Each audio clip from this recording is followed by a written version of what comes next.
Friends, Gauss के प्रमेय का अब आपको एक और उपयोग बताना है। उस उपयोग में दो आवेशित प्लेट लेनी है और उन प्लेटों का पृष्ठ आवेश घनत्व समान होना चाहिए और उन दोनों प्लेटों के बीच में तथा उनके बाहर विद्युत क्षेत्र की तीव्रता कैसे ज्ञात करते हैं यह आपको सिखाते हैं। चलिए देखिए। समान पृष्ठ आवेश घनत्व की धन और ऋण आवेशित प्लेटों के बीच और बाहर विद्युत क्षेत्र की तीव्रता का मान ज्ञात करना। ये क्वेश्चन इस तरह से है कि मान लिया दो बहुत अनंत विस्तार वाली आवेशित प्लेट है। थोड़ा दूर बना लेते हैं, वैसे होती है एक दूसरे के काफी करीब रखी हुई है। दो अनंत विस्तार वाली आवेशित प्लेट है, पतली प्लेट है और एक को धन आवेश दिया गया है और दूसरी में ऋण आवेश है। एक का पृष्ठ आवेश घनत्व सिग्मा है और दूसरे का माइनस सिग्मा है। आपको इन दोनों के बीच किसी बिंदु P पर विद्युत क्षेत्र की तीव्रता ज्ञात करनी है। साथ ही साथ हम यहाँ पर ये भी करेंगे कि भाई इस प्लेट के बाहर कोई अन्य बिंदु Q लेंगे, उस बिंदु Q पर भी हम विद्युत क्षेत्र की तीव्रता का मान ज्ञात करेंगे। देखिए, ये बिल्कुल इजी डेरिवेशन है। सबसे पहले आपको बहुत अच्छी तरह से मालूम है, हमने एक लंबी पतली सीट के निकट किसी बिंदु पर विद्युत क्षेत्र की तीव्रता का मान ज्ञात किया है। आप पहले के डेरिवेशंस में देखिए तो उसका मान सिग्मा अपॉन 2 एप्सिलॉन 0 आता है। हाँ, इसकी एक दिशा भी होती है, तो दिशा भी आपको पता है। दिशा हमेशा धन आवेश से ऋण आवेश की ओर होती है, ये आपको बहुत अच्छी तरह से मालूम है। तो सबसे पहले प्लेट ए के कारण उसके निकट किसी बिंदु पर विद्युत क्षेत्र की तीव्रता का मान ज्ञात करेंगे। इसके कारण यहाँ पर विद्युत क्षेत्र की तीव्रता अगर E1 है, E1, तो उसकी दिशा क्या होगी? धन से ऋण की ओर। उसकी दिशा यह होगी। ओके, और ऐसे ही क्योंकि यहाँ पर भी आवेश है, प्लेट बी पर भी आवेश है, इसके कारण पी पर विद्युत क्षेत्र की तीव्रता की दिशा क्या होगी? आप जरा ध्यान से देखिए, क्या ये ऋण से धन की ओर होगी? क्या मैंने चिन्ह सही बनाया है भाई? बिल्कुल नहीं, ये चिन्ह गलत बना है। ये इस तरह से नहीं होगी, यहाँ पर माइनस की ओर, अर्थात ये आपकी पुनः इसकी दिशा ये हो जाएगी। तो मैं इसको अलग बना देता हूँ। चलो, इसकी वजह से जो दिशा होगी वो E2 इस तरफ होगी, अर्थात E1 भी इसके कारण, प्लेट ए के कारण विद्युत क्षेत्र की तीव्रता की दिशा और प्लेट बी के कारण विद्युत क्षेत्र की तीव्रता की दिशा समान दिशा में होगी। क्यों? क्योंकि एक पर धन आवेश है, ऋण आवेश है, आप समझ चुके हैं। तो चलिए लिखना शुरू करते हैं। प्लेट ए के कारण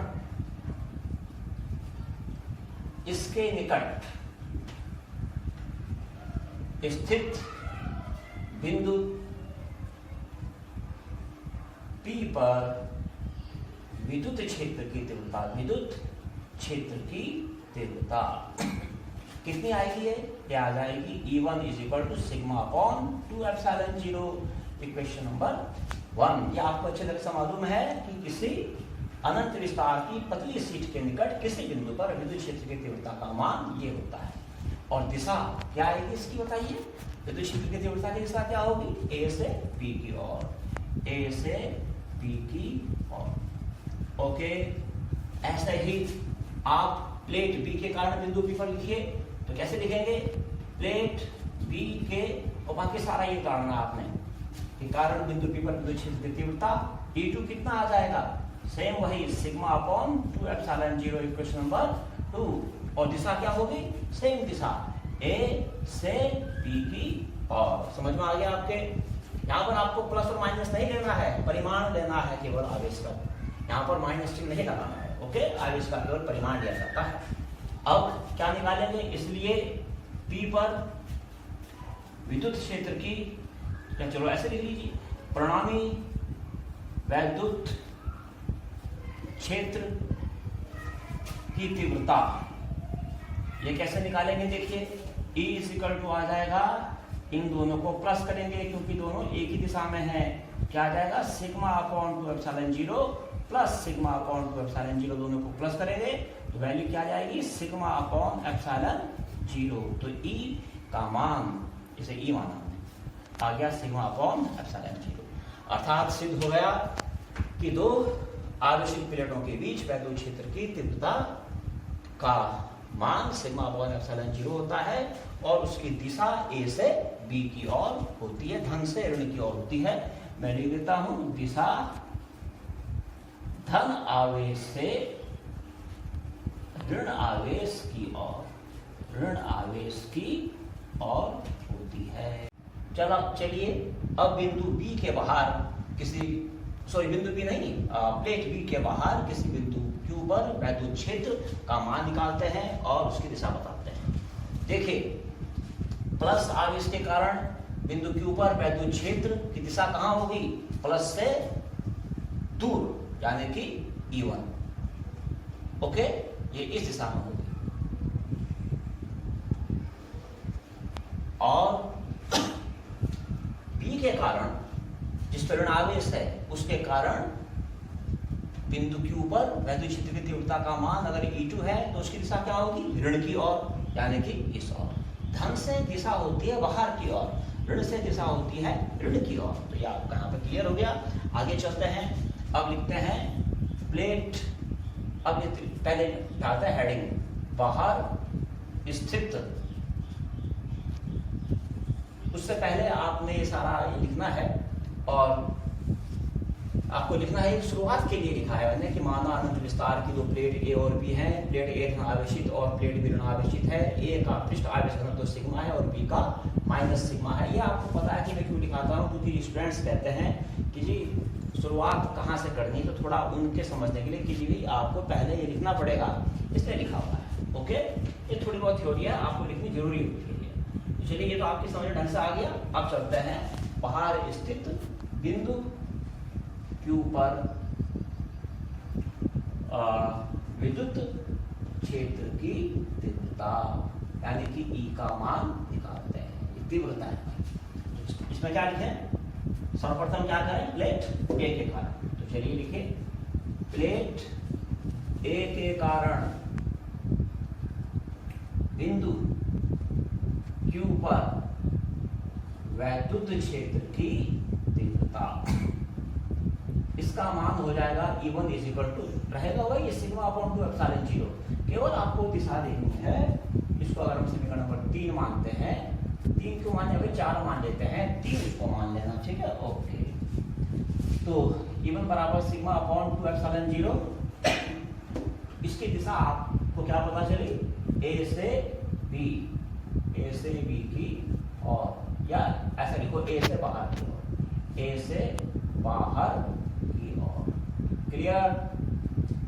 अब ऐसे ही निकालिए, प्लेट बी के कारण बिंदु के ऊपर वैद्युत क्षेत्र की तीव्रता E2 इज इक्वल टू, अब जरा इधर देखिए, प्लेट बी के कारण बिंदु के ऊपर, प्लेट बी है, इसके कारण बिंदु के ऊपर वैद्युत क्षेत्र की तीव्रता E2 है। इसकी दिशा मैंने आपको समझा दी। मान क्या होता है? मान सेम वही सिग्मा अपॉन 2 एप्सिलॉन जीरो। तो जरा लिख देते हैं इसको, E2 कितना आ जाएगा? Sigma upon 2 epsilon zero. तो दिशा क्या होगी? बी की ओर। क्लियर? इसलिए Q पर परिणामी वैद्युत क्षेत्र की तीव्रता, इसका मान आप इजीली निकाल सकते हैं। इसका मान क्या आएगा? E is equal to E1, बताइए प्लस होगा या माइनस होगा? देखो जरा फिगर देखो, अरे भाई फिगर में साफ पता चल रहा है E1 इधर है, E2 इधर है, तो माइनस होगा ना, तो बस माइनस कर दीजिए। E1 माइनस E2, तो E इज इक्वल टू कितना आ गया? Sigma upon 2 epsilon zero minus sigma upon 2 epsilon zero, अर्थात ये कितना हो गया आपका? 0। तो E इज इक्वल टू आ गया 0, अर्थात प्लेटों के बाहर किसी बिंदु पर वैद्युत क्षेत्र की तीव्रता का मान कितना होता है? 0। आपको इसके बाद आप ऐसा कह सकते हैं, चित्र में देखेंगे आप, जैसे आपने बिंदु Q पर निकाला, ऐसा ही कोई बिंदु आप यहां मान सकते हैं R पर। क्लियर? और R पर भी वैद्युत क्षेत्र की तीव्रता निकाल सकते हैं। वैसे आपको निकालना जरूरी नहीं है, क्योंकि आपने प्लेट के बाहर E का मान 0 निकाल दिया है, तो आप लिख सकते हैं इसी प्रकार आर पर वैद्युत क्षेत्र की तीव्रता भी शून्य होगी। लेकिन बाय चांस अगर आप निकालना चाहें तो कैसे निकालेंगे? ए के कारण बिंदु आर पर विद्युत क्षेत्र की तीव्रता की दिशा धन से बाहर की ओर इधर हो जाएगी, और बी के कारण ऋण आवेश की ओर इधर हो जाएगी। सेम यही प्रोसेस चलाएंगे और आप आर पर भी वैद्युत क्षेत्र की तीव्रता निकालेंगे जो कि शून्य ही आएगी, पर इसको निकालने की जरूरत नहीं है, आप इतना कीजिए और आपके अब समझ में आ चुका होगा। यहाँ ये जरूर लिख देना कि ऐसा स्पष्ट होता है कि प्लेटों के बाहर किसी बिंदु पर वैद्युत क्षेत्र की तीव्रता का मान शून्य होता है। ओके।